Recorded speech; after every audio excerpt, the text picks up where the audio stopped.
everyone. I'm very excited to talk to you today and teach you a little bit more about Vimeo's enterprise offering. Hopefully you will take away a better understanding of really the three Roman pillars that Vimeo Enterprise aims to solve for. I know a lot of folks have heard of us on a consumer basis. Perhaps you have your wedding videos or your graduation videos stored on our platform, but in the enterprise space, like I said, we really solve for three different use cases. So the first question I always get is, well, are you guys competing with Zoom? Our clients use Teams, etc.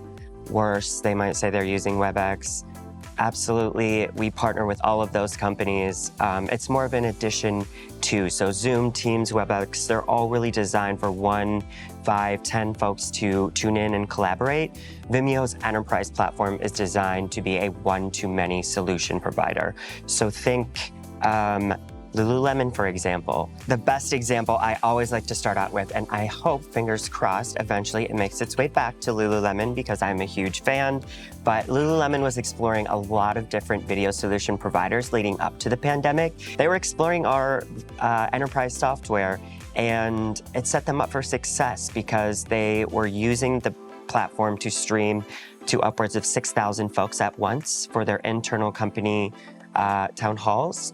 So once COVID hit, they were able to pivot and begin using our platform to stream externally as well. So the first two pillars that Vimeo Enterprise solves for are internal comms, so any global town halls that a company like Lululemon, American Express, Hallmark might be using. And the second pillar is external comms. So Lululemon was actually very creative in the way they were using the platform and live streaming to 50, 60,000 folks all at once. Sometimes live streaming brand launches, spin classes from directly within inside of their studios.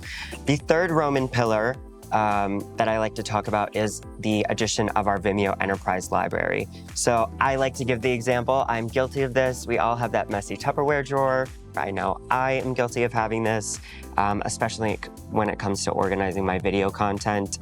Rather than having to ask my coworker, hey, do you have that recording last week? Oh, it's on SharePoint. We need to download it, get it off of someone's zip drive. It's all organized and available directly within your Vimeo Enterprise platform. So it's pretty simplistic. You have those three pillars, the internal comms being the first one, the external comms being the second one.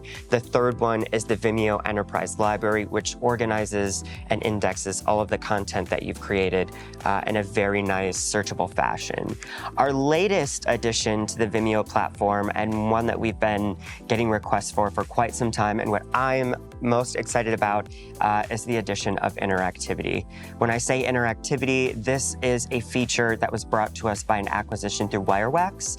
We are now able to add, and I will actually show you, interactivity to any town halls that you're doing. So any of the internal communications, external comms, so all of that content that you might be creating. How are you organizing that and then adding the engagement piece to it? Well, this is a company called Chop Value. They make products out of recycled chopsticks. Before you even begin the video, you're alerted that this is an interactive experience. And what that tells me is this is a choose your own journey, if you will. So as you press play, what you see is the CEO, and we've actually applied this to our internal town halls as well. This would say Anjali instead. Shout out to Anjali, love our CEO. But as you hover over Felix, you can see there's actually a hotspot here. If you click it, you can learn more about the charcuterie board that at this point, I think I'm probably just gonna end up buying. But there's a couple of different routes that you can take. It's really a choose your own journey product. So from here, you can see a couple of static images displayed. You can actually book an appointment. You can choose to return to the video and learn more about Felix and how he got his start and ended up being the CEO of this company. So with this addition of interactivity, it's really the cherry on top of a very robust platform. And the goal of our entire platform is really aimed at driving engagement. So I always show this graph in all of my presentations. It is what we would call a classic engagement survey. So you can see there's an immediate drop-off as soon as you start to talk or you're watching a video. And while we can't ultimately prevent the decline of engagement, what you can do is decrease the rate at which it happens. So whether it's adding a poll, a quiz, a branch, a call to action like you just saw on the Wireworks example, again, the goal of our platform is really aimed at driving engagement. In summary, thank you for taking the time to learn more about the Vimeo Enterprise platform. If you'll remember, the first 3 Roman pillars that Vimeo Enterprise solves for, the internal comms, the external comms, and then finally, of course, the interactivity functionality, as well as the Vimeo Enterprise library.